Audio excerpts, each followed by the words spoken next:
and welcome to the Total Soccer Show. My name is Daryl Grove, and I'm joined by a man, a co-host, who's still thinking about that Mexico win. His name is Taylor Rockwell. Hola. Hola. I know that's a convenient introduction, but it is also true. I'm still thinking about it because we've learned lots of interesting stuff since our episode. We have. So, in many ways, we pride ourselves in being able to analyse and watch and figure out what happened in a game. But we did our Mexico-Germany review pretty quickly, right? And we got some stuff, but we should have known with Juan Carlos Osorio the stuff beneath the stuff, beneath the stuff, beneath the stuff. It's stuff all the way down. That's so well said. Yeah, it really it's tactics is. all the way down. Yep. So the major thing that I spotted on Twitter last night was from Joseph Lowry, who is at Joe in Cleats. Really good video analyst that you should take a look at. Toni Kroos, Germany's main man, man-marked by Carlos Vela. Yep. Yeah, and that basically makes it impossible for Germany to ever have any sort of consistent possession and calm passing through the middle because if he's always being harried by Carlos Vela, then even, I think this is the point he made, that like even when Vela would go wide, we saw him, when Kroos would go wide, we saw him sometimes like almost as a left back, sometimes as a right back. I spotted him at left centre-back thinking, what's Toni Kroos doing there? I didn't realise it was Carlos Vela chasing him all the time. Yeah, he was trying to get away from Carlos Vela. There was no escape. Nope. There was no escape. The only escape was to be subbed out. Yep. But that's really interesting, right? Because all the talent Germany have got, Toni Kroos may be the best midfielder in the world. I think you could make a strong argument for that, right? He's got enough Champions League medals to prove it. If you can nullify him, then Germany are almost like, what are we going to do now? Yeah. What are we going to do now? And the answer, I think Henry Bushnell pointed out in his match review for Yahoo, is basically if you don't have Toni Kroos conducting the attack, then you've got to get other players in there. The player most likely to do that is Joshua Kimmich. Yeah, well, at least Germany are more inclined to then go wide, and then the fullbacks go high, and then that plays into the second part. There's probably many parts. There's probably more to come on this of Mexico's plan. I think if we presented all this to Juan Carlos Osorio, he'd be like, oh, you've only scratched the surface. The tip of the iceberg has been revealed. That's probably true, though, right? So once the fullbacks go high, then they can execute that plan where it's into Chicharito and you lay it off into the channels, and then you attack Germany in behind the fullbacks. I would love one day an oral history of this game. Like maybe 10 years from now, Juan Carlos Osorio will sit down with someone and explain, here's what we spent 7 months preparing for. Here's all my notes from this game. You know what I mean? Like really, really go deep on this game with Osorio a decade from now. I'm making a face, listeners, which is why Daryl just said, you know what I mean? And the answer is yes, I know what you mean, and I want it to be us. That's something I kind of want us to work on now. I'm going to say that live on air, that I really want to work on, like trying to get Juan Carlos Osorio an interview with him. A long-form interview so we can talk about this game specifically. Bring your notebooks, Juan Carlos. Bring your notebooks. Also, special shout-out to all the Mexico fans who were chanting Fuera Osorio in their friendly before, and I imagine them cheering hard in this game. Fickle business, isn't it, soccer? I just want them to try to explain it away. It's like, no, you missed it's like Boo Earns. I want it to be like, no, you missed the part where we were very quietly saying, no fuera Osorio. No, we were saying his game preparation is on fire. En fuego? Perfect. Well, maybe a game that wasn't necessarily on fire, but was very interesting in a way we didn't expect, was Sweden-South Korea. Okay, so spoiler alert for Sweden-South Korea. We're about to talk about this game. Spoilers coming in 3, 2, 1. It finished Sweden 1, South Korea 0. Also, VAR 1. Non-VAR 0. Yes. Fair? Yeah. This was a VAR game because it was a penalty kick awarded to Sweden in the second half by video assistant referee review. The penalty was won by Victor Claesson, fouled by Kim Min-woo, and taken by Taylor's new hero, Swedish centre-back Granqvist. Andreas Granqvist, 33-year-old centre-back who was everywhere for Sweden. Captain's armband? Yep, captain's armband, winning headers, marshalling the defence, as I said he would, but also being involved in the attack, scoring the penalty, but getting shots in the first half, Did someone tell him he was Gerard Piqué? Yes, that's exactly what happened. That's what happened, right? Said, get out there, But I think that maybe indicates what Sweden were trying to do. I think they thought if ever there were a game that they could go at an opponent and try to get the result, I think, at least in terms of this group, it's Korea. They didn't sit back like we thought they would until after they scored. Sweden, really did go for it a little bit more earlier, including Granqvist getting forward. There's one moment I want to shout out, which I think encapsulates the game, the non-VAR elements of the game. Granqvist is far forward. Granqvist is not fast. Son Heung-min, Korea's star player and pacey player, Spurs player, gets the ball, accelerates down the right, accelerates away from Granqvist, and it really looks for all the world like Son's going to outrun the entire Swedish defence. Granqvist, despite being too slow, just manages to keep up with him enough to hold a good position so that when it gets to Son trying to cut it back, in what I'm going to call Korea's best attacking move, Granqvist is the one that actually, even though he was just embarrassed for pace, blocks the cutback. Yeah, absolutely. That encapsulates Sweden's game perfectly here. It does. So that's well done to Granqvist, well done to Sweden for getting the 1-0 win. But let's talk a little VAR. Always outrun, but never outnumbered. That works. But let's talk about the VAR in this situation. Yes. Because you're right that there's the penalty that is given via VAR. Do you want to talk about that? Do you want to start there, or should we start with the first half one? Let's start there, because I'm going to say very confidently good use of video assistant referee for the penalty kick. Agreed. Yeah? Mm-hmm. And I would say because what we have learned, we spoke with an officiating friend of ours who was basically saying that the use of VAR is supposed to be if it's obviously clear and obvious error that the referee has missed. Exactly. And missed is the key thing there, because it's not just like, oh, it's a different interpretation. We see it this way. You saw it this way. It is, oh, you have information you don't have, or you need information. We have information you don't have. Thank you for phrasing it that way. And I think that's the case with this penalty kick, because Kim Min-woo, who unfortunately is subbed into the game, so this is not a great appearance from him at fullback, slides in on Victor Claesson. Yep. And it looks like, to the naked eye, it could look like that Kim Min-woo has got a touch and a tackle before he gets into Victor Claesson, but actually it's Claesson that touches the ball. So, and when you see where the referee is standing, you can understand how he would have thought that this was a tackle. Thank you. Mark Clattenburg was saying that the referee should have spotted that right away. He had the obvious positioning to see. No, he didn't. No, because he was looking at the players' backs, right? Absolutely. Yeah. I disagree with that completely, because he's looking at the players' backs, and the way the ball moves, it 100% looks like from that angle that Kim Min-woo does get the ball first, but then not that always makes it not a penalty kick, right? But I think in this instance you could make the argument that it's not a penalty kick if Kim Min-woo got the ball first, which he didn't.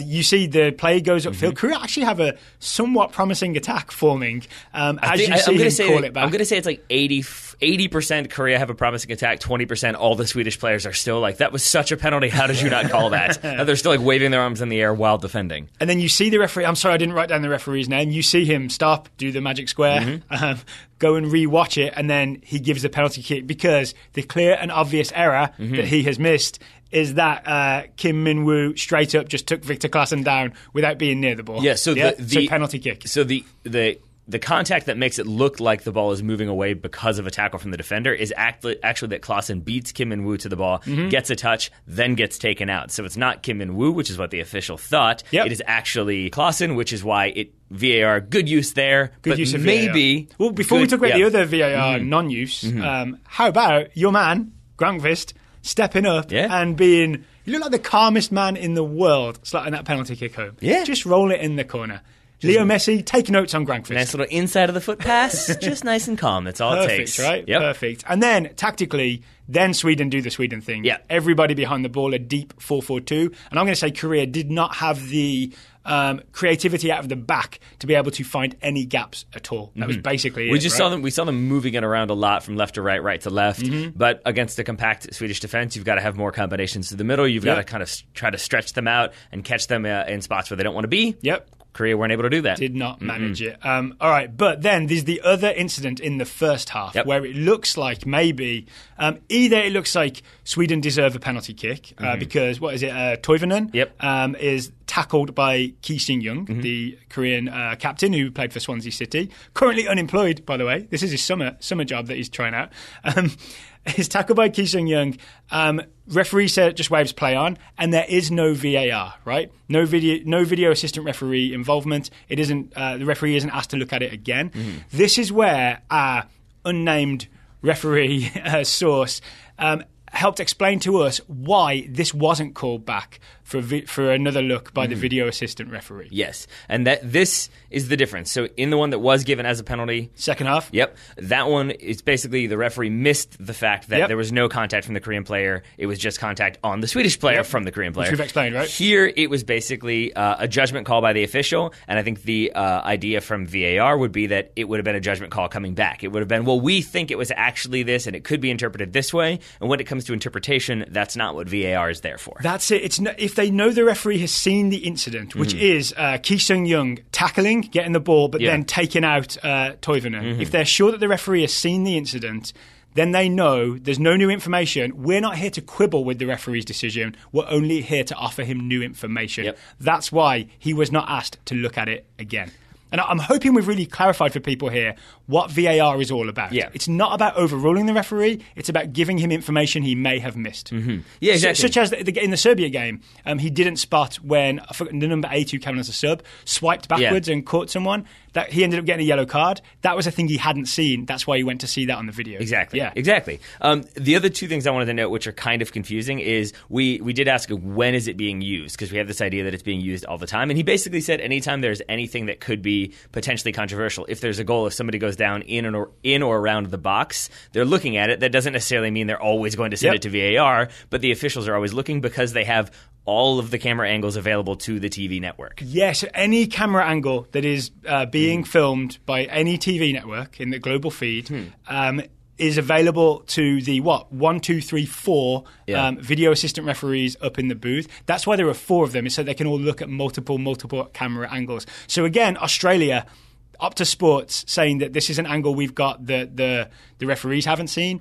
That's probably not true. It's almost for the Antoine Griezmann, Josh, I've forgotten his name, Risdon penalty. That's probably not true. The referees have definitely seen that angle, unless it was a secret undercover Australian camera crew that were in there. Seems unlikely. So that's VAR. The other thing that I was confused about. Sorry, can I just put note as well? When we rewatched this, when the penalty was given, you spotted the sort of chief VAR.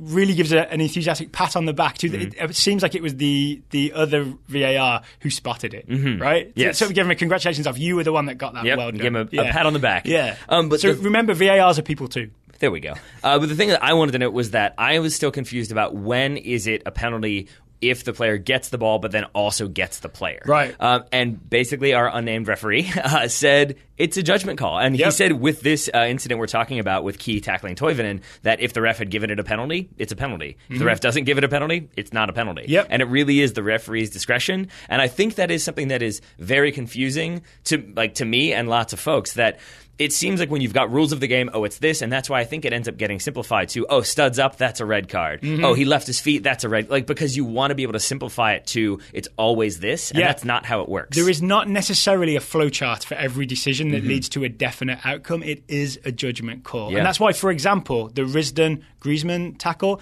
even though Risdon touches the ball is still going towards goal. Griezmann is still possibly going towards goal if Risdon doesn't take him down. So in that referee's opinion, after he's seen the video, that's a penalty kick. Yeah. In this Toivonen Ki Sung-young incident, Ki gets the ball, but the ball is not going towards goal but going away. Maybe it's going out for a corner kick, maybe it's not. It's slightly different, and then it's just the referee's interpretation is that's not a penalty kick. Exactly. Right? There's no definite decision. VAR is not there to take away the debate. This is the important thing. Or the controversy is what you're saying. That it's basically you should be able to, because I still think it probably was a penalty on Toivonen because Ki takes him out, and I think he could have gotten the ball. I would have given it. I would have given it. Yeah, I also understand why maybe the referee didn't give it. This is the thing. It's a judgment call. That's why referees are paid to do their job. Yep. Yeah. And it's always easier to say, it definitely was, with hindsight and slow-mo and 40 cameras on a giant television as opposed to in a half second in the moment. All right, I'm sure that's the last time we will talk about VAR in this tournament. Of course. Of course.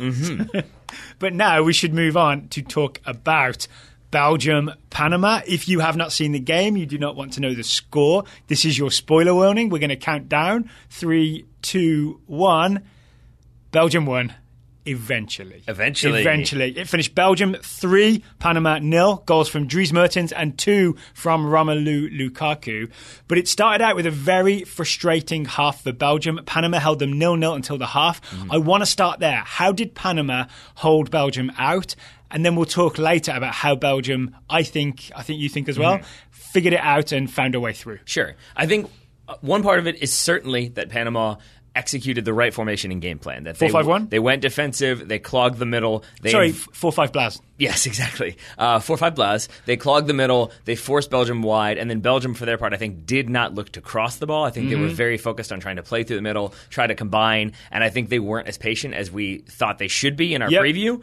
Because you're right, Panama did force Belgium wide, but Belgium wanted to play through the middle. So they kept trying to force balls into the middle. You kept seeing Romelu Lukaku would come deep and show for feet, and Hazard would do the same, but there just wasn't really room to make it happen. Yeah, right? and you were calling for it to be, you were saying, I think they need to play more direct. I think they need to play into Lukaku in the middle and then have players running off of him. Yeah, just get ugly, because I think it's a Martinez problem. I think Roberto Martinez loves to play pretty, short passing football. Yeah. But when it's all clogged up and you've got a Lukaku, you should send it in to Lukaku, not just because he's going to win it, but because if Panama try to clear it, we know they're not the cleanest clearers of balls, then chances will fall as a result, right? So they just needed to ugly it up a little bit. Exactly. But I would add, and I don't always like to go this route with this expression, but there was a little bit of CONCACAFing in there from Panama. Just a quick question. Are there two Fs in CONCACAFing? I think there probably should be. CONCACAF, then double F, ING.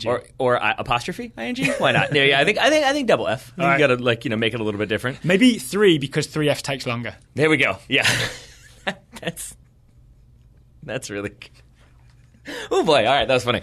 Yes. So, but I think that was part of it. We went back and looked at some moments in the first half where Belgium had a shot go wide that hit the advertising boards, and Jaime Pinedo did not take the ball from a ball boy. He walked over, picked up the ball, walked back, set it down. He did walk really fast, right? Oh, of course, yeah. He hustled. If anything, he walked in like an S line, like a curving line. Yeah. He made it take even longer. Yeah. Then there was the moment he walks like he was sulking. Yes. Yeah. Yes. Then you had the moment at 26:45. The minutes and seconds matter. That Eden Hazard is taken down by Murillo. Murillo then stops, talks to Hazard, talks to the referee, explains what he did, walks away, but walks away slowly. Cooper has a chat with the referee as well. Yeah, Cooper has a chat with the referee. Then they form the wall, but they form the wall 2 feet away. Then they have a conversation. It really was. It felt like a movie where you have like kind of a bad action movie where it's like you got to stall him, and the person was like, "So is it 10 yards or 10 feet? No. What's the difference between yards and meters? Can we figure that out real fast?" Like it was everything they could do. So eventually, I think the free kick's taken. It hits the wall, goes out for a corner, and from the moment the free kick is conceded to the moment that goal kick is taken, I think the corner kick is taken. It's like 2.5 minutes, which doesn't sound like much, but when you think about how little soccer occurred in that time period and extrapolate that over the first half, I think it was really hard for Belgium, who want to do those passing sequences and play pretty soccer through the middle, to get into a rhythm. And if you can't get into a rhythm, you can't do that. And it is worth noting that Amando Cooper got hit he took the ball in the head, which is why he went down. I do think he did take the ball in the head, of course, and it did hurt, but Panama just used that incident then to, take as much time as possible over everything. So what I'm saying is, there's no cheating really, there's no faking, there's just slow walking, right? And there's just slow walking. And even the direction of the slow walking, because he takes that to the head, and he is, 18 yards from the end line, because he's inside the box when it happens. Then he goes down, and the medical staff walk him diagonally towards the sideline, towards midfield. The longest yard. Exactly. So they take him away, and I know part of that. Well, no, I don't even think it's part of it. Is that he has to be at midfield or anything to re-enter? But I think it's just it takes a little bit of time. We can slow things down. We can get everybody in the exact right position, and again, we can frustrate Belgium's possession and fluidity, so they can't get into a rhythm. And frustrated as I saw Romelu Lukaku, who I think of as a very expressive man. Right, there's a lot of the thumbs up to teammates and the gestures of where he wants the ball, but then he was giving away free kicks that I agree with him. They should not have been free kicks against him. He was getting very frustrated in the first half, probably also because of the lack of service. Half time comes around, whatever was said by Roberto Martinez and maybe his assistant Thierry Henry at half time, Belgium came out and got it right. I believe the ball was in the back of the net within 2 minutes of second half kickoff. Yep, and I was pleased because that meant the game was going to liven up a little bit, but I think I had also just tweeted, I wonder how much more time wasting there will be in the second half. So the answer was none. Or maybe there's a lot in those first 2 minutes. So can we break down that first goal? Sure, because I think it comes from, to your credit, Daryl Grove, it comes from what you were saying for most of the first half was they need to be direct, they need to play it into Lukaku, and they need to start crossing the ball. And Belgium, similar to Germany against Mexico, it seemed like Germany did not want to cross the ball, and if they had to, they'd play it in low. It felt like Belgium wanted to recycle and get opportunities to shoot from more direct opportunities in front of goal. They seem determined to score a sort of peak Arsene Wenger Arsenal goal. Yes, you know what I mean? That is very well said. Is it Arsenal versus Norwich where Jack Wilshere's heavily involved? They wanted that. The ting pass? Yeah, they wanted that kind of goal. In the end, it's a cross from the right to the back post towards Romelu Lukaku. I think it's a cross from Dries Mertens. It is a cross from Dries Mertens, I think. Roman Torres, wins the ball instead, but his clearance isn't perfect. Then I think there's a second clearance that tries to get the ball. It's like Eden Hazard is challenging for it. There's a little bit of a scrum, and it pops out to Mertens, who rockets that ball. Back to Dries Mertens. He is from the sort of angle where you would not normally shoot. It is I struggle to call it like a magnificent goal because it's really just a man kicking a ball in a straight line. But the straight line is so straight that it becomes weirdly aesthetically pleasing. Absolutely, especially when you see it from the like behind the post replay. Yeah, because you see, I mean, Jaime Pinedo sees it, is at full stretch. There's literally nothing he can do about this one. It is just hit perfectly to the back corner in a way that makes it. I think we've talked about this before. When it beats a goalkeeper who is at full stretch, it just makes the strike look that much more magisterial. Could I add as well? This is my opinion. I'm channeling my Ray Hudson, by the way. What Dries Mertens does is actually technically very hard. Because if you've ever kicked a soccer ball at any level, it's actually quite hard to kick a soccer ball in a straight line, right? Oh, yeah. If you use your what we call the instep, which is like the side of your foot, there's always a bit of a bend on it, right? And if you hit a volley, there's going to be some sort of spin. So it's weirdly. This sounds counterintuitive if you haven't played soccer, but it is very hard to strike a ball so that it goes exactly straight and doesn't move at all. Yeah. I mean, it's really difficult. It's excellently struck from Dries Mertens, and again, I think that speaks to the form. He has straight laces. Yep. Yeah, that's it. That's definitely. He's not wearing Predators, which make it curve. A straight lace strike. Yeah. Well done, but Dries it's Mertens. also a sign of how confident he is coming in. Because I've talked about this several other times, but I always equate it to Didier Drogba trying to score from basically where the 18 meets the end line, and the commentator being like, that's what happens when you're in form. And I think if you're Dries Mertens, you have a go because you're kind of feeling it. But I think he recently discovered he was a striker, right? Yeah, I was like, oh man, I can score goals. But so that one I would say comes indirectly from a cross into the box because it's Torres clearing. And a not great clearance, which is very much one of our Panama predictions, right? That they will not be so great at clearing balls efficiently. Yeah. But then the second goal is an Eden Hazard cross to Romelu Lukaku. Nobody gets on the end of that one except for Romelu Lukaku with a great header. Is Kevin De Bruyne? I think it's a weird outside of the foot Kevin De Bruyne You are cross. absolutely right. And there's my favourite thing again, there's a Romelu Lukaku calling for the ball, like a gesture at the far post to make sure it comes to him. I just don't like giving Man City players any credit. No, but yes, it is Kevin De Bruyne, and I did enjoy... the team of Manchester Unity, Belgium. Yes, sure. There we go, that's perfect. A team not known for unity in tournaments past, exactly. So it's good this time. But yeah, and I did enjoy that our commentary team felt the need to clarify that was not a shot from Kevin De Bruyne. The outside of the foot lob to the back post for Romelu Lukaku. Yeah, definitely not a shot. Thanks, Warren Barton. So great finish from Lukaku, right? The sort of weird diving but angled to the other side header into the side netting, I think. Well, you could see the frustration leave his face after he scored. Does he get the third one as well? He does. Definitely does, right? Panama start to stretch. Panama's time wasting is over when you're 2-0 down. Panama start to get stretched out. Yeah. I don't remember who loses the ball, but I do know that it very quickly gets worked almost directly through the middle of the field by Belgium. Ends with a Hazard dribble from halfway. Hazard through ball to Romelu Lukaku, who has run off the back of Roman Torres. And from certain camera angles, that is the last time you see Roman Torres, because then Lukaku accelerates away from him. Yeah, I mean, and I think part of that is that in the 63rd, you had Gabi Torres and Diaz come on for Panama. Yeah. And I think that signifies they're going to go as much attacking as you're going to see Panama go, which means they're going to get more numbers forward, which means there's more space to play in if you're Belgium, and that's when they start to get stretched, and that's when Belgium thrive. Can I say one thing? Sure.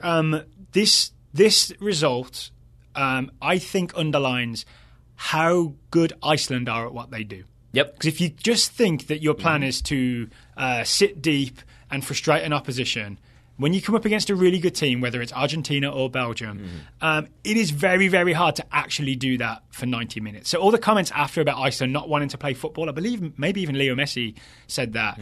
It's much harder than just doing that. I think Iceland's plan had an extra layer to it than Panama's plan. Yeah. Panama's plan nearly worked, but it didn't quite. So credit to Belgium for that. That's what I want to say is credit to Belgium, because I do think part of the way I heard some commentary, I saw some comments online about the way the first half went was like, Belgium can't even break down Panama, like, oh, this is going to be another bad tournament for them. And I think, number one, you have to give credit to Roberto Martinez if he was the one who said, we're going to change it up, we want to do a little bit more crossing. But I also think Panama are difficult to break down, and they're going to be challenging for other teams. And I think the fact that Belgium figured it out and ended this game with 3 goals in their favor speaks to me that they have got alternate approaches, and they're not going to struggle maybe as much as I thought they might under Roberto Martinez. Now, there were, forgive me for ranting, but there were moments when I think Yannick Carrasco and Jan Vertonghen screamed at each other in the 55th minute when I think Carrasco didn't track. So that's the whole left side screaming at each other. Yeah, basically. and there was space behind, and maybe a better team exploits that. Maybe a more defensive defensive team, a team that's a little stronger, like, say, Iceland, keeps that shape, keeps it compact, and then Belgium really struggle all the more. But I think this was their first test for in a number of different ways, and I think they passed if you end up with a 3-0 win.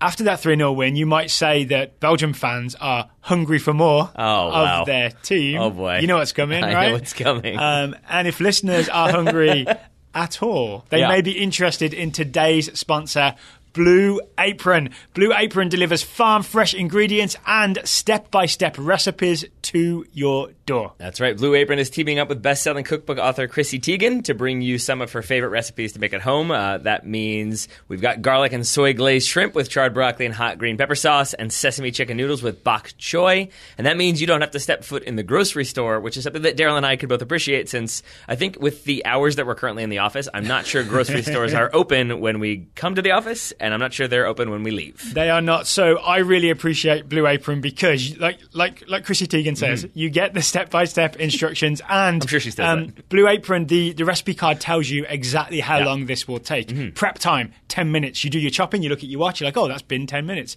Cooking time, 20 minutes. You do all the stuff, 20 minutes, then your food is ready to go. We appreciate the convenience of Blue Apron and the quality of the food that comes in that box. There we are. So check out this week's menu and get your first 3 meals free at blueapron.com/TSS. That's blueapron.com/TSS to get your first 3 meals free. Blue Apron, a better way to cook. I wanted to say that part. It's all you then. Go ahead. Blue Apron, a better way to cook. There we are. Well done, Daryl. I'm leaving both in, so don't even worry about it. Well, I appreciate that, Taylor, but I do not appreciate you tweeting out my emotions as emojis during today's England v Tunisia game. It was accurate. If you haven't seen the game yet, then spoiler alert for England-Tunisia, or Tunisia v England, as FIFA would have it. So 3, 2, 1, get ready.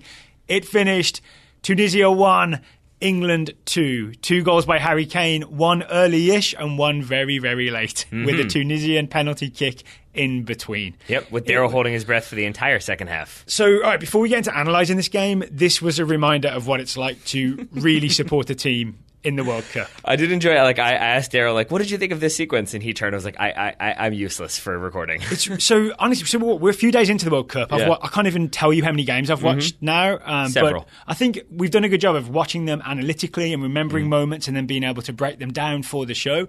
This was the first time where it was all a blur with a fast heartbeat and lots of confusion. And it's a reminder of what it is to be a fan. It's a wild ride. That's right? it. You were very subdued with your celebrations up until Harry Kane's winner. Yeah. Then there was some screaming. Well, the first goal, I celebrated, the first Harry Kane goal, I celebrated just, a little. I actually had my laptop on my lap, so I was being a bit careful. But I was hoping maybe for lots more goals and then it would all be good. But I also had a hint of nervousness that, this isn't over. There's 80 minutes to go after that goal, right? Yeah. But yeah, the Harry Kane goal was obviously a huge, huge relief because it looked like England possibly were not going to pull it out. It looked like when that goal happened and in the minutes after it, I genuinely thought England were going to win this 4-0 or 5-0. Yep. It had that Same. feel where they were getting those opportunities. Like Raheem Sterling missed one very early on. Yeah. And I think we both were sort of like, oh, they're going to get plenty more chances. They'll definitely take them. They kind of didn't, even though they kind of did get lots of chances. Yes, but it didn't necessarily matter in terms of what we're talking about right now because we should talk about Harry Kane's goal. Okay, you want to start with the first one. Mm. Start with the first Harry Kane goal. Okay, so it's a save from the starting Tunisian keeper, Hassan, who didn't stay on too long. Nope. He clawed a John Stones header from... I mean, I was looking at the ref's watch to wonder, was that over the line? Clawed is the best word, right? Somehow sucks it back out of the goal, but drops it at Harry Kane's feet after a corner kick. Yeah, I mean, it's amazing that he gets his hand to it. It's amazing that he has the arm strength to basically pull that goal out because that ball is definitely going in. But on top of that, he had already injured his left shoulder earlier in the match, which is saying something given that it was 11 minutes in when this goal happened. But he comes down on that left shoulder again. Takes a while to get back up, and then I think he has one more little bit of contact with it, and that is what forces him out. But I think it's this save, really, just coming down as hard as he did, that you don't see him try to pop up. Not that it would have mattered, because Harry Kane touches it with his first touch. I also think, it was Ali Wagner on the broadcast, was a little unfair to him saying that he palms it straight back to Harry Kane, because, I mean, if you've seen goalkeeping before, often the best thing to do is to tip it around the post so that it isn't back into the direction of play, right? But that's with your fingertips. He had to get his whole hand behind it just to prevent it crossing the line. Yeah. And it's also worth noting that of all the Tunisian players to blame for this first goal, the goalkeeper is certainly not one of them.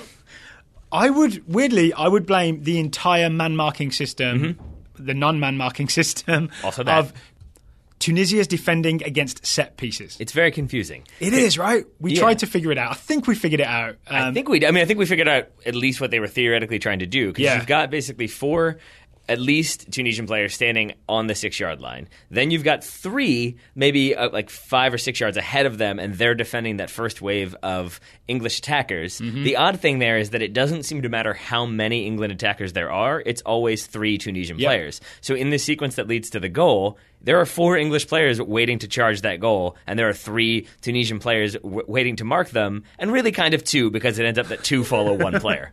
So here's what I'm going to call it. It's a hybrid. We talked about man marking and zonal marking on the last show, right? Yep. It's a hybrid man marking, zonal marking system where they mark some of the men, but priority number 1 seems to be go and attack the ball.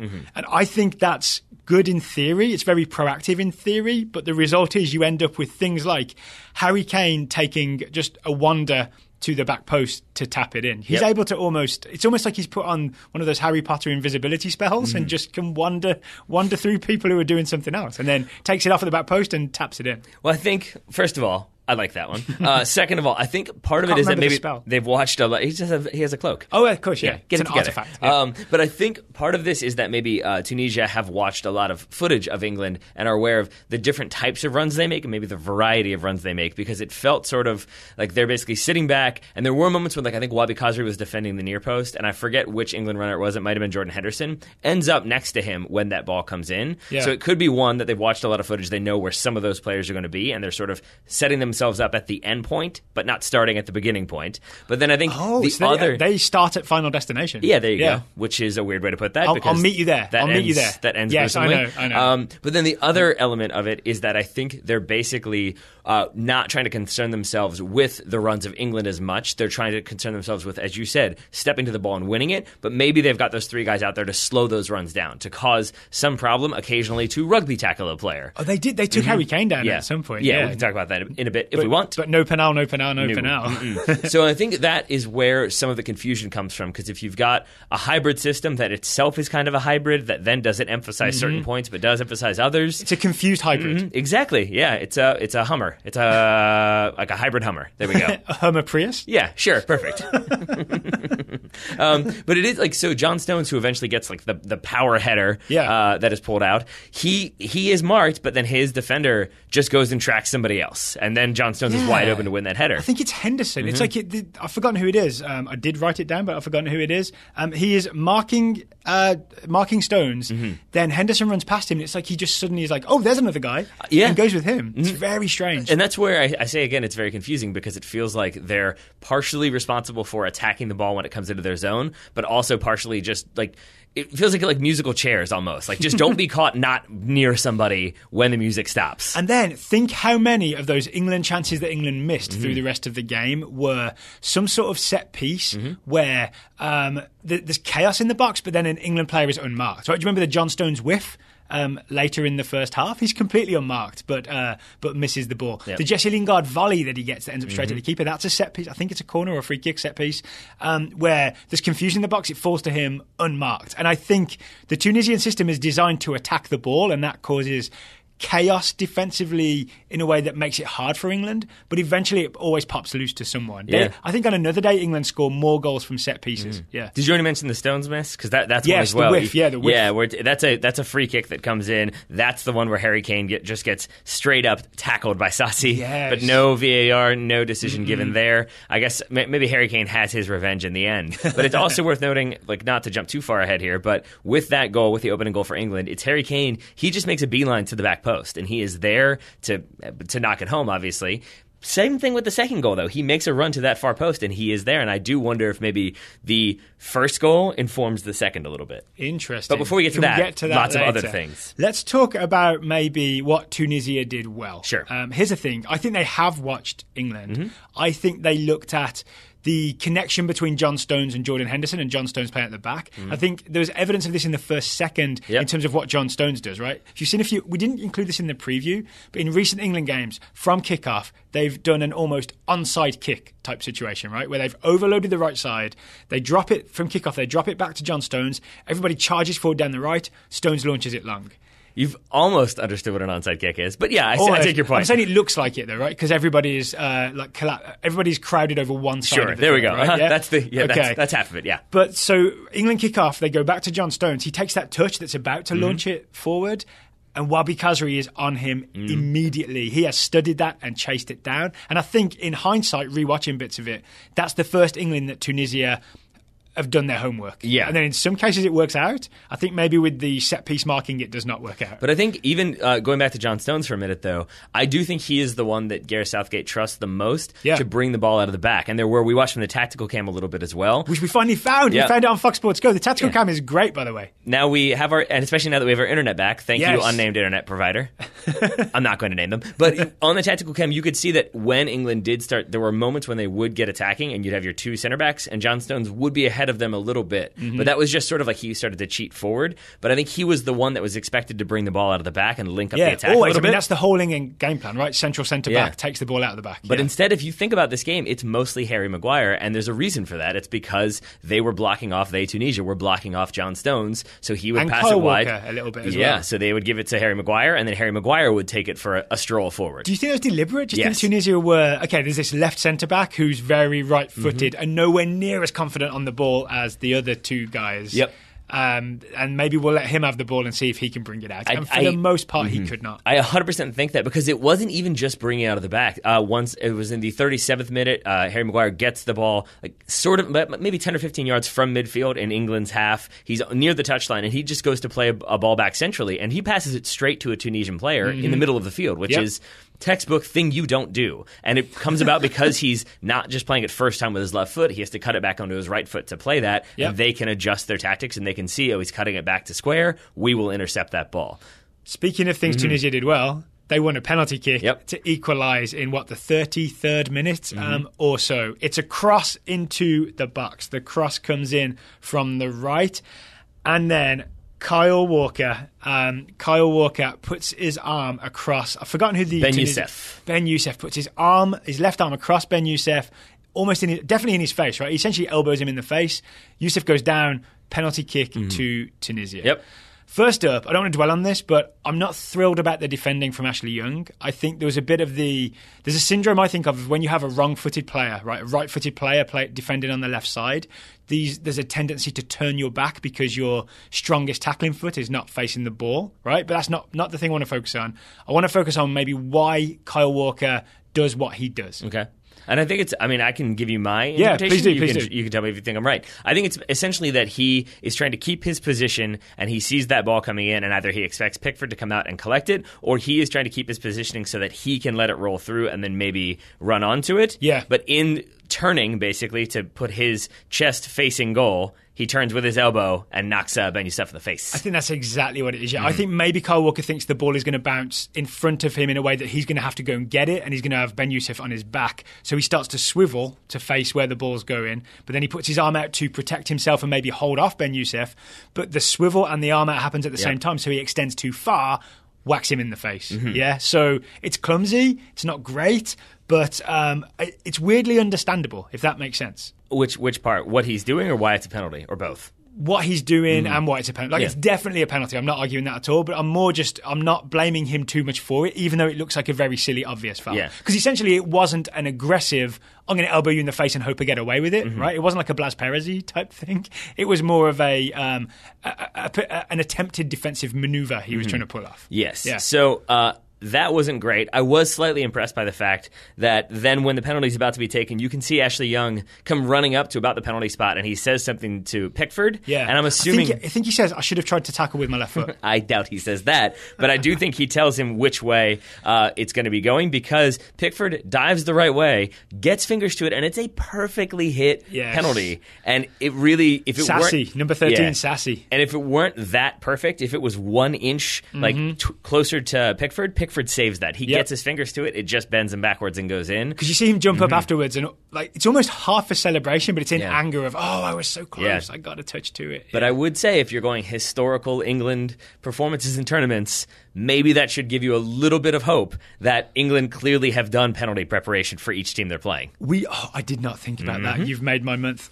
So we don't know who Ashley Young spoke to on the bench, but it does mean that somewhere on that England bench, there is a store of knowledge about penalty kick takers. Because I think it's usually the goalkeeper coach is usually the one who's watched the footage of the opposition. Of course, yeah, that would absolutely make sense. So 1-1. Yep. And then I wouldn't say England start to panic, but there's definitely an air of frustration starts to build, at least in my heart.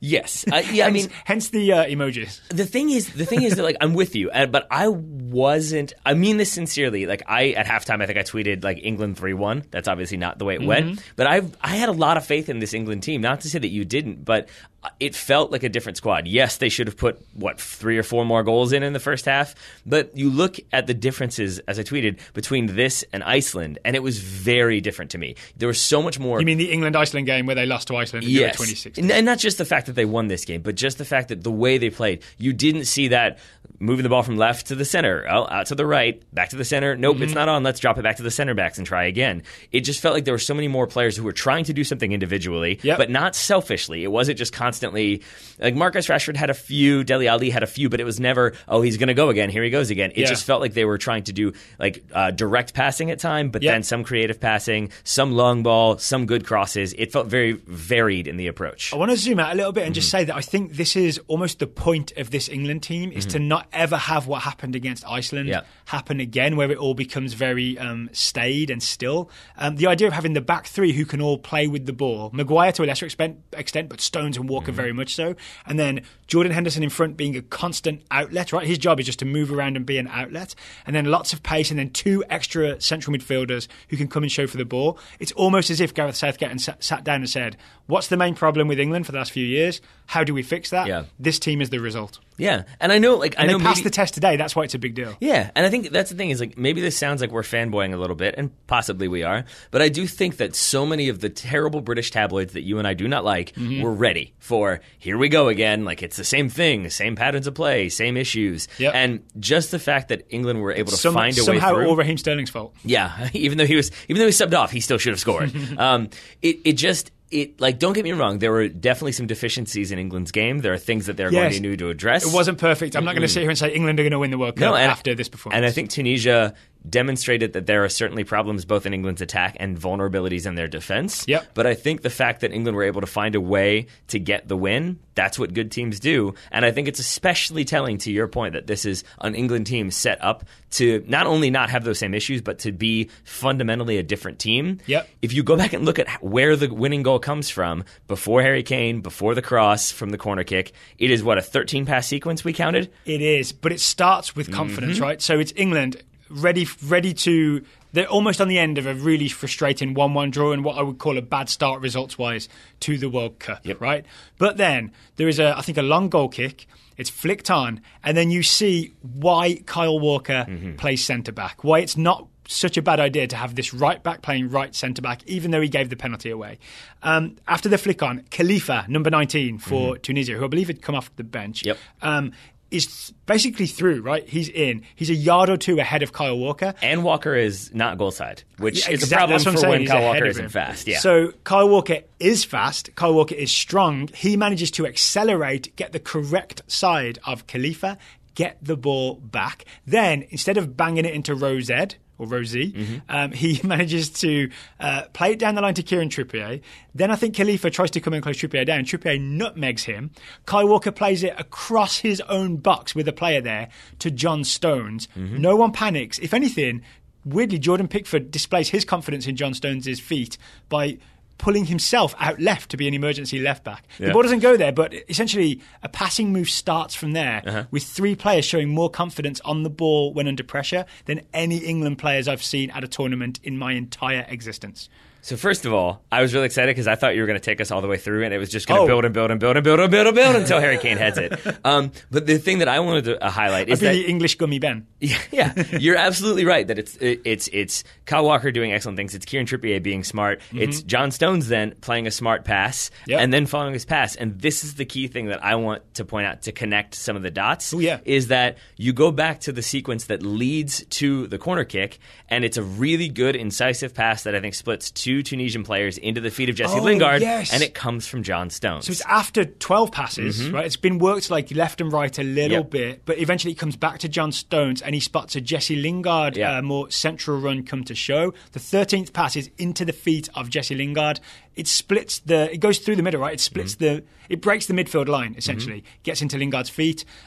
Lingard, I think, tries to dribble towards the corner, gets tackled. Ruben Loftus-Cheek, who'd come on, I'd like to talk about him in a second, so right. Then puts pressure on a player in the corner, wins England a corner kick, the corner kick that Harry Kane scores from. So I do think it's John Stones finally being able to step into the midfield a bit more and link up the play. That's key, but you're absolutely right, though. It is the pressure of Ruben Loftus-Cheek that helps force this corner, but it's also simply where Ruben Loftus-Cheek was, I think factors majorly into how this went down. Yeah, so, okay, England's shape did not change, as I understand it, throughout this entire game, right? It was 3-1, the one being Jordan Henderson, 4-2. The two up front being Sterling and Kane to start with. Sterling is replaced by Rashford. It's kind of like for like position-wise. Rashford just has a couple of different ideas, right, than Sterling.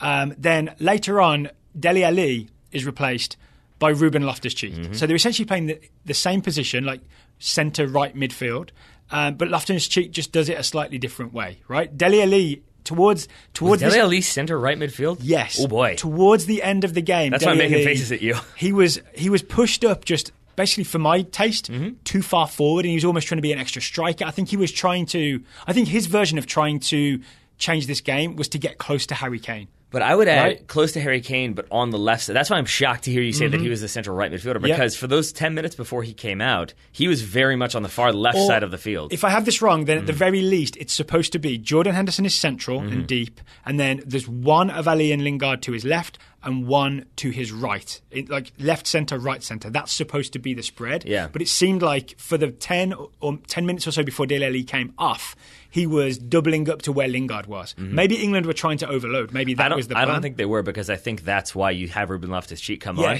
And again, if you watch from the tactical cam, you can see, to your point, you've got all the England players on one side of the field, and then you've got Kieran Trippier basically standing on the other touchline. That's about it. And it really is, as soon as Ruben Loftus-Cheek comes on and Dele Alli comes off, there's Kieran Trippier standing on the touchline, but there is always Ruben Loftus-Cheek standing centrally somewhat to the right, and that pulls players over, space. Or it keeps Tunisian players spread, or if it doesn't, then he's wide open in the middle. And he had maybe 3 moments. Like apart from the thing where he wins the corner kick in the end, he had about 3 moments where he found space, had a couple moves, got himself down the line, and got some dangerous crosses or passes or offered some threat. I'm a big fan of Ruben Loftus-Cheek. I think he's a name most neutral fans won't have heard of. You're going to see a lot more of him during this World Cup, I believe. Anyway, I think kick is one. We've gone very long here, so maybe we'll try to wrap it up shortly. Never go too long on England. We'll try to wrap it up with this one, because corner kick comes in, and again, it's pretty similar. It's this time it's Harry Maguire who's able to win that flick on, flicks it to the back post. It's not a flick on. He's going for goal. Yeah, whatever. Harry Either Maguire way, is going for goal. Either way, it deflects to Harry Kane at the back post, who heads it home.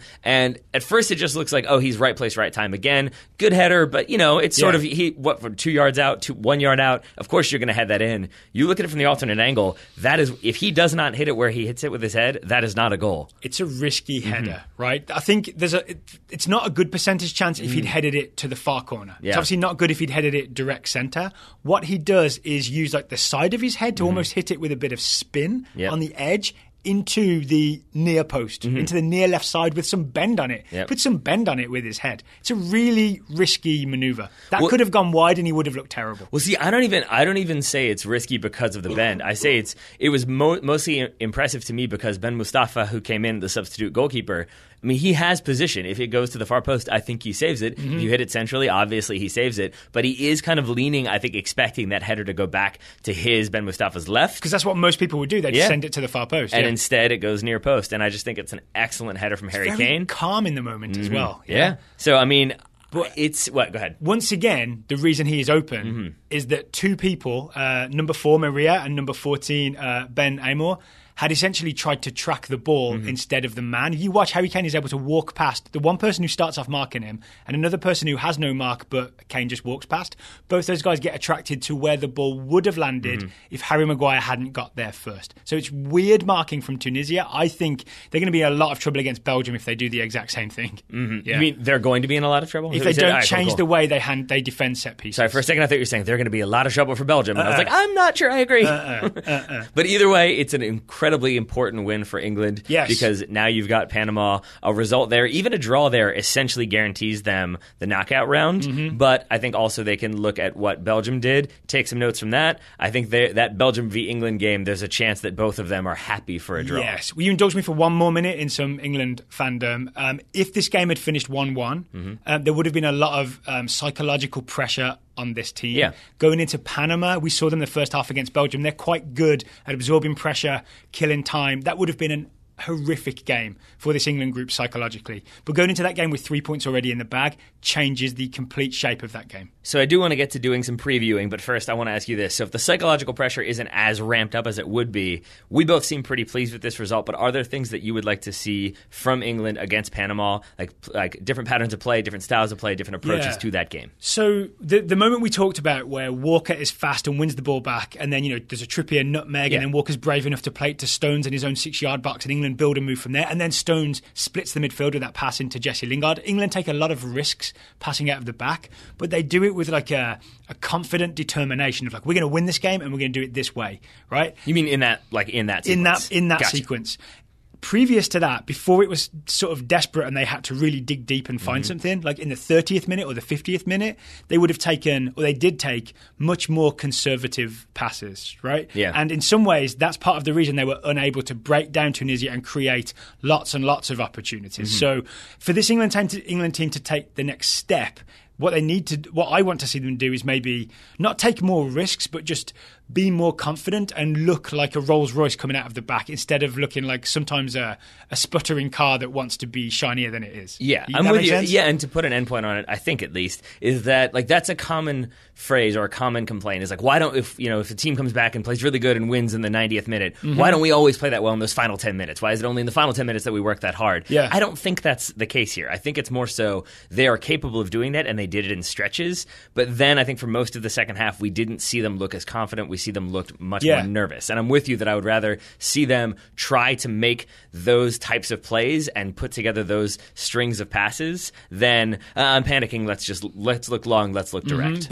But you need a confidence and a belief to be able to do that, especially an England team that has constantly been embarrassed at major tournaments. So maybe that sort of 90th minute passing move lights the fire that helps them do that in the next game consistently against Panama. I'm crossing my English fingers. And I'm crossing 89% of my fingers. But I'm also crossing 100% of my fingers that one of the trends we have in this World Cup, knocking on wood, continues, that we continue to get goals tomorrow in our 3 games. I think you just jinxed. You did knock on wood, but yeah, no goalless draws so far. No goalless draws so far. Tomorrow's games are Colombia versus Japan. That's 8 a.m. Fox Sports 1.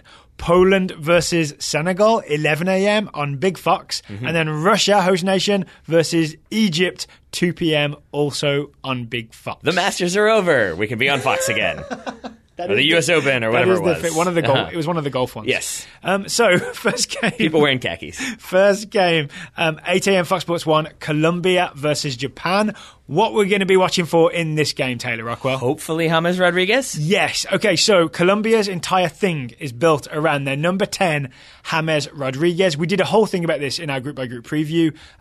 He's central to everything. They always look to give him the ball. They give him essentially a free role, but he's not lazy with it. He runs around the field, always on his toes, always finding space and making something happen. It is a thing of beauty, but...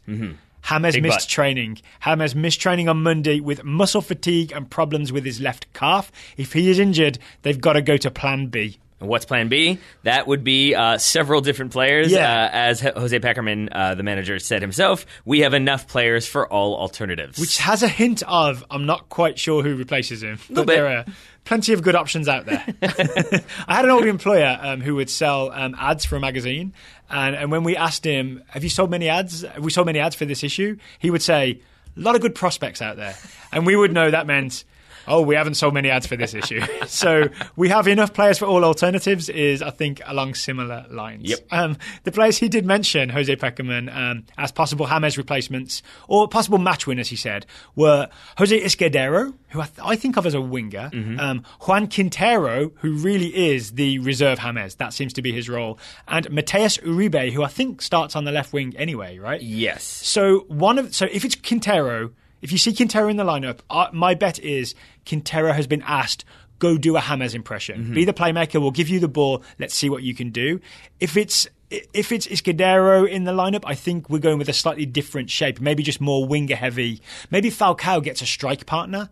And we just go with two wingers. And it's 2 forwards, 2 wingers, no number 10. Lame dad joke here. I mean, izquierda does mean left, so I'm just going to assume izquierda was meant to play on the left side. He does play on the left. He Perfect. does. Perfect. Or maybe Uribe plays as the attacking central mid, and then Izquierdo becomes the left winger. And yes? I think that makes sense. My gut here, this is just my theory, is that we don't see James Rodriguez start this game because I do think of the other 3 teams in this group that they'll be playing, Japan is probably the weakest. And if you're Peckerman, maybe you play you rest James, you give him a break because your expectation is that you're going to go at least somewhat deep, maybe the knockout rounds in this tournament. So you want a as fit as possible James Rodriguez. Maybe you look at other options and bring in James if need be in the final few minutes if things aren't going your way. 2 more things to look for with Colombia. The spring press trap, the things we love. You will see Colombia not press immediately. They back off and it's almost a fake. They back away from you. And then when there's a pressing trigger, I think it's normally maybe a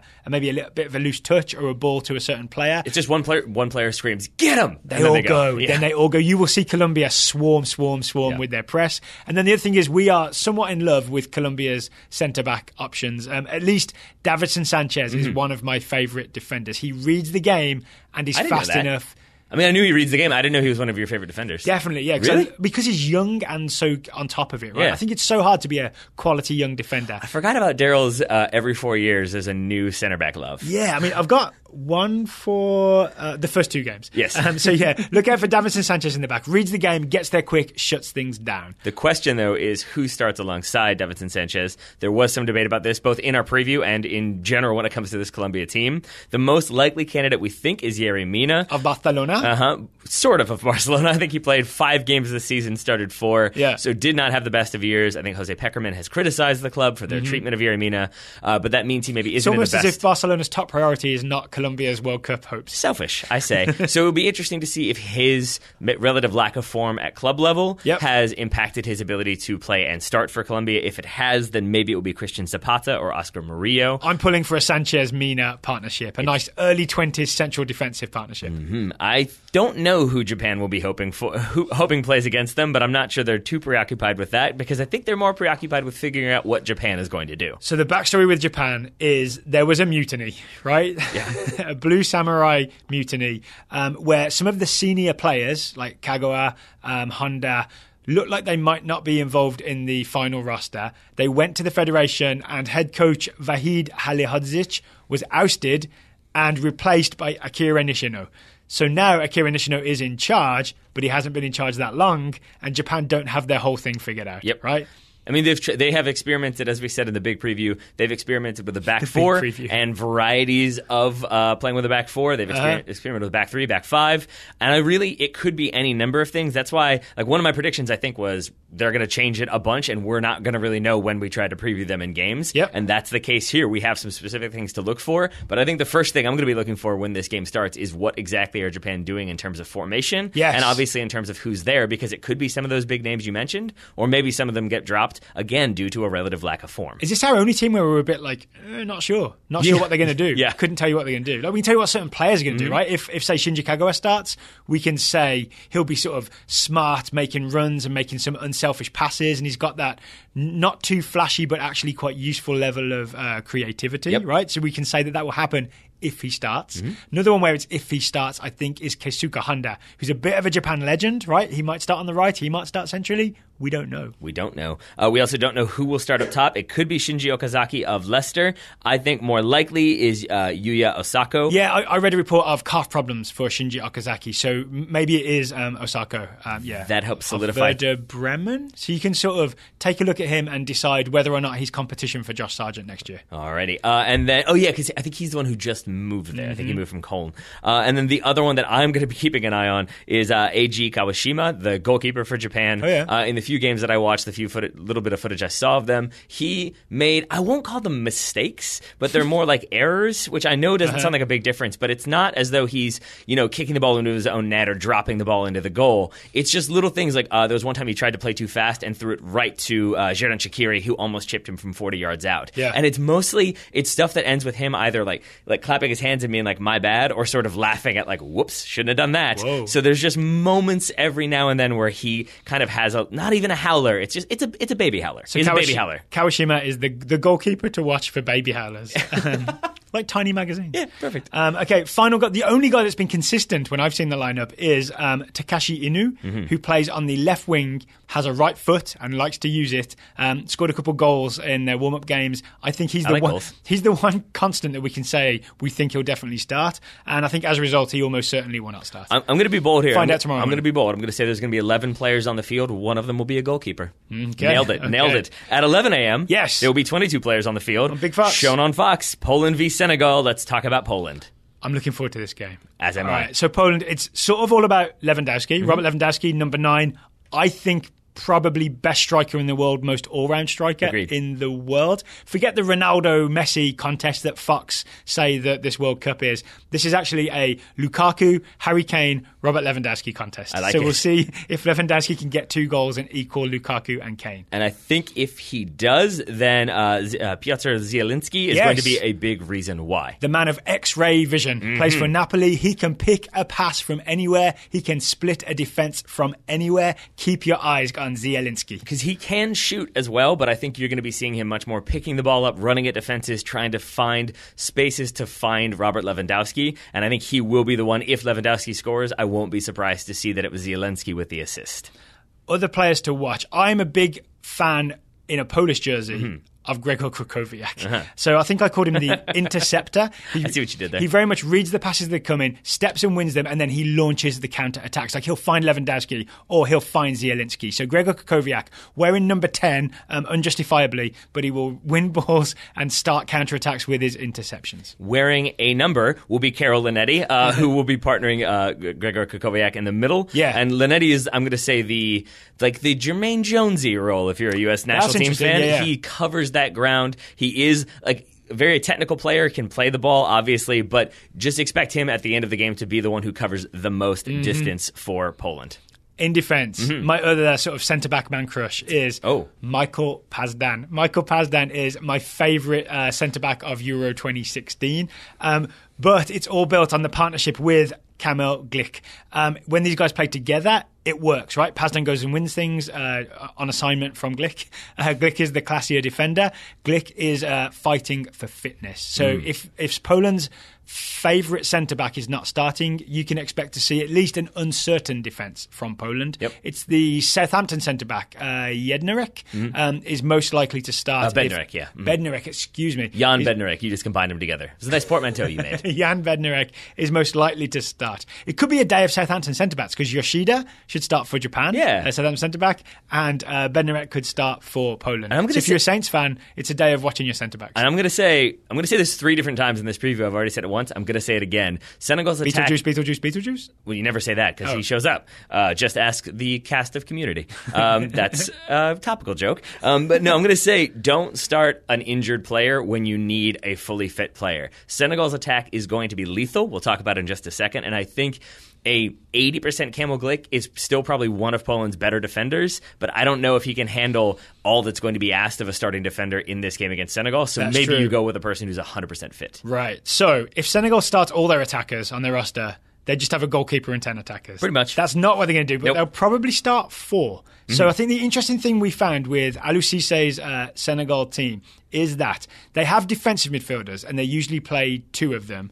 They don't have a sort of number 10 creative midfielder, and then they have forwards and wingers, and they'll normally put out a combination of 4 forwards and wingers, right? So a lot of attacking talent will be up there. Names, Daryl. I want names. I mean, I can't guarantee who will start, but guarantees, Daryl. I want guarantees. If one Senegalese attacker is starting, it's Sadio Mane. Correct. Right? Sadio Mane of Liverpool will be starting. We don't know if he'll play sort of underneath a striker or if he plays out wide. I think that's the main question with Sadio Mane. But one thing to watch for, if you've ever seen Sadio Mane, look out for 1-2s. He loves a combo. He sure does. Look out for Sadio Mane getting to the end line and cutting it back for a teammate. Sadio Mane also loves that. I feel like Sadio Mane has a list of things that he loves. It's those 2 things and copying teammates' dance celebrations. Goal celebrations. I like Moussa Sow from his time in Turkey and then in Russia. Yeah. I don't know if he'll start, but I like him. But I know that you love the other man who might start at right wing. Oh, Ismaila Sarr. Yep. Ismaila Sarr will burn you with his pace. And I think Aliou Cisse likes him. Seems to have started a lot of the World Cup warm-up games. So look out for Ismaila Sarr on the right. If he doesn't start, I will almost guarantee he at least plays some role in this game. And then we just cross our fingers for Poland's left back. And I just want to keep going with players that Daryl loves. Daryl, let's move to the centre back that you love the most, on this team at least. Before we move on, I do want to give a quick... One guy I really think might start as the centre forward is Jafre Sakho. Watch out for him in the air. He will be heading at goal if Sarr or Mane can get their crosses in. Oh my goodness. They're so good. Because we even talked about like Keita Balde, who may start. We don't know. And Mbaye Niang could also start. Those are all the other options, Oh boy. But one defender who will definitely be starting is the man you mentioned, Kalidou Koulibaly of Napoli. I really think this guy is a future world-famous all-star centre-back, right? He's already really impressing in Serie A with Napoli, but I think one day, with all due respect to Napoli fans, right, one day he moves to a more high-profile Champions League regular team, and then everybody will know about Kalidou Koulibaly. I think a lot of people will know him after this World Cup. Agreed. And I do think a lot of people are going to know his name after this game because with all the attacking options that Senegal have, like I think I dubbed them the hourglass because of the shape they may end up in. It sort of ends up in a 4-2-4, right? Yeah. And I think he is going to be the one who's going to be having to put out fires and dealing with some defensive lapses. Maybe there's a breakaway down a channel. It's going to be Koulibaly coming across to try to make that play. I call him the lid loosener, if you remember, because if he doesn't get you with the first tackle, he's at least loosened it up a bit, and then he gets it the second time around. Look out for Kalidou Koulibaly. The only other thing I would say to look out for, Lamina Gassama, likely their right back in the game against Croatia, was very, very obviously gassed by the 75th minute. Yeah. So if he stays in, that could be an area of vulnerability for Poland to exploit. Oh, one tactical matchup I just want to think about. Senegal seem to love a high press. Those 4 forwards are full of energy. You've seen Sadio Mane do this for Liverpool, right? They will probably press Poland's defenders, and fingers crossed for Poland's defenders if they want to play the ball out of the back. I want to flip that around and say it has only just occurred to me that we both really like Koulibaly. Yeah. He's going to be marking Robert Lewandowski. That is going to be a matchup to watch. I'm excited to see who comes away the winner. Wow. Yeah. All right. Yes, we both put our hands on our heads for that one, Yeah, listeners. we did. It's just, yeah. Okay. So that will be good. That's 11 a.m. on Fox, Poland, Senegal. At 2 p.m. on Fox again, Russia v. Egypt. Okay, so the story here is Mohamed Salah. I think we'll save him till last and talk about the home team first. So too might Egypt. So 5-0 win over Saudi Arabia. Everything's feeling good. Decent. The interesting thing for me is against Saudi Arabia, I think they knew we've got the better of this team. We can open up a bit more, right? Yep. Because in all the build-up to the World Cup, Russia have played a 3-5-1-1, sort of a 3-6-1 that essentially crowds the midfield and makes it hard for opposition to play. Against Saudi Arabia, they went 4-2-3-1. They abandoned the extra centre-back and put more men forward. So the first thing to watch for is, do they stick with that because it went so well against Saudi Arabia and they feel like they're rolling and they're just going to go with it? Or do they revert to type and crowd the midfield against Egypt? I don't know the answer. It's more thrown out there as a question. I don't know, and I think it will be based upon what they think Egypt do in regards to Mohamed Salah, because I think Egypt without Mohamed Salah, maybe that's less attacking threat, and so maybe then Russia stick with that back four. But Russia don't know. They don't know. They give their lineups in at the same time, right? Unless they've got a spy, unless they've got maybe a Swedish assistant coach working for them. They don't know what Egypt's going to do. Or they could roll those dice. They do know that Alan Jagoev will be out. He's the one who had to be subbed out due to injury. But that kind of worked out, right? Yeah, it really did. So that means the brace getter, Cheryshev, will come into the starting lineup, we think. This is the guy, if you remember, he lifted the ball over the sliding Saudi Arabian defenders for Russia's first goal, one of Russia's goals. Several of their goals, because he did that one and then he had the brace, Yes, decent work overall. So we think he'll come into that, which frees up Alexander Golovin. Yes. To basically be just more of an attacking option. Yeah, so he would, because Jaguev was the number 10, not literally, he wore number 9, but Jaguev was the attacking midfielder, which meant Golovin, who really is the up-and-comer, right? Jaguev used to be the up-and-comer. His absence means Golovin will be able to take a more central role in this Russian team. And if you remember, he scored a free kick, right? He also had a couple of assists with some beautiful whipped, bent crosses. Look out for all that again from number 17, Alexander Golovin. And one thing I would like to look out for, do you have more on Russia? Yeah, just one on number 10, the striker, Fyodor Smolov, was hotly tipped coming into this to be a really standout player. He didn't have the best game against Saudi Arabia, so maybe this is the game where things pick up for Fyodor Smolov. All right. Not bad enough to be dropped, but just not good enough to be the name on the tip of everybody's tongue. One man who wasn't on the tip of anyone's tongue, because I think he had nothing to do in the Saudi Arabia game, is Igor Akinfeev, the Russia captain. He will start in goal for them. I'm curious to see what he does when he actually has to face a few shots, if he does against Egypt. And I think if he does, will be, as I've already alluded to, very much dependent on if Mohamed Salah is in that lineup. So let's get to it. Sure. Is Mohamed Salah going to be in that lineup? I don't think so. You don't think so? No. Okay, so what I've seen is the Egyptian FA say he's fit. Yep. Hector Couper, the coach, whose decision it is, hopefully, says that as we thought he would be fit against Uruguay, but we did a late fitness check. We'll do a late fitness test, is what he said. We'll do a late fitness test against Russia as well. Yep. So that, to me, says Mohamed Salah's potential for involvement is more questionable than the Egyptian Federation would have you believe. Spoiler alert for the movie The Prestige. We've been giving away lots of spoiler alerts. Whoa, that's a big one, though. You don't know. That's why I'm pausing. Okay. Yeah. 3, 2, 1. Is that normal? Yeah. I have seen some reports that journalists... You don't want to know because you're not looking, because you don't want to know. I have seen journalists report that Mohamed Salah has had difficulty even getting a penny over his head, like taking a penny off. He hasn't been able to do it, that he had to have his teammates help him. Now, that could be the case. I'm hoping it is a Prestige-like misdirect, and that actually he's totally fine, but he's acting. But either way, I think it's going to be a risky decision, and I think the fact that against who did they play? Uruguay in the opening game, that he was declared fit then too by the Egyptian FA. The expectation was that he would start, didn't play a minute. So here's what the Egyptian FA don't understand. It's not worth playing an injured player, right? If Mohamed Salah is so injured that he can't get a penny or a bib over his head, that means he's not going to be able to take any sort of physical hit from any Russian player. Then you have your star player who everybody looks to operating at below maximum efficiency. If you want to see what this looks like when it goes wrong, just look at Neymar against Switzerland. Neymar against Switzerland is probably at 80%, right? Mohamed Salah, I bet, is nowhere near 80%. We'll see. I mean, he may come in and just be totally fine and tear Russia apart. Yeah. But I think also... we haven't we haven't done a physical on him. Right. You haven't? I thought that was your job. I did mine on Sada instead. Okay, perfect. Nicely done.